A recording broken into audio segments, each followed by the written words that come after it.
So here's a quick one on the machine with switching the axis that move together. So I made that just a simple part that moves around in the Y a little bit, right? And we'll run a simulation. And I kind of made the machine dirty. I just used exactly what was there already. I didn't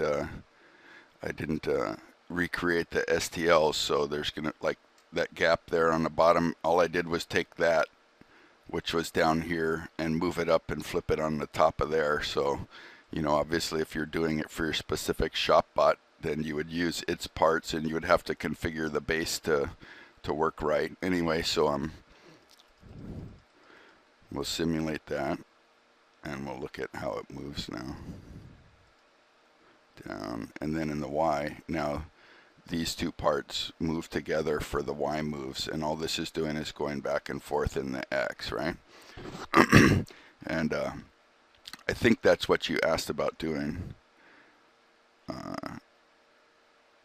And so what I did was, if you come over here under the settings and your the machine definition, a normal 3-axis machine, this Y is up here and it's nested with the X. Actually, the Y is the first axis, then the X and all this is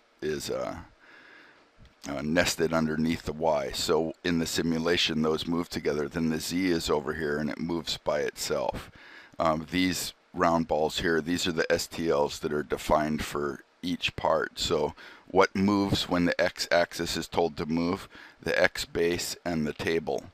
And then all I did was move the Y that was the original top parent over here down to this axis here with its base, which is that purple thing I moved up to the top. And then I put all the Z stuff that was there before underneath of the Y axis. And so that's what made them move together. Now, I moved the Y just with a simple XML editor, so I didn't waste time copying all the information and inserting all these things that might have colors and IDs, and I guess these don't. But like when you put this on, you have to make sure you know. So I just used the same file, then I edited the XML file to move the Y. But you would create your own by designing this tree structure on what moves together and sticks together. And then that's that big base. Obviously, you'd want it just to be your shopbot stuff. So, you know, like when you do this, the first thing you do is when you right click here, this is where you add all the stuff. And you know, there's the transitional axis. You would start off, but for this one, you would start off by inserting an X, and then under the X, you put your geometries, add geometry, and then that pops up this one, and you add the STL and all this. So if you want to know, that's basically like, so here's the X by itself, and then the Y and Z. You know, if you come up here and you switch to just like a regular mill and you go to the defense, you'll see it's a Y with the geometry, and then the X is nested under that, so it was added down to here, and then the stuff with Z by itself. So all I did really was move the Y down above this in the level, and that's how you make the parts move per what the toolpath is doing.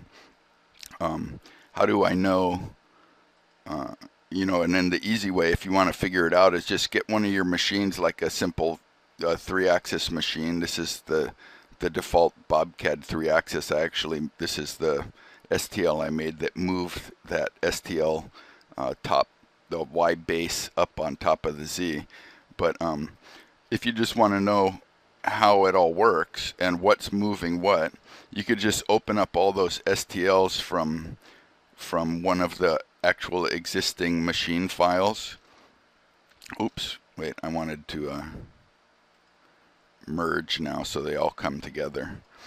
And then examine which part is which. So that's the X base, that's that Y, you see what I'm saying?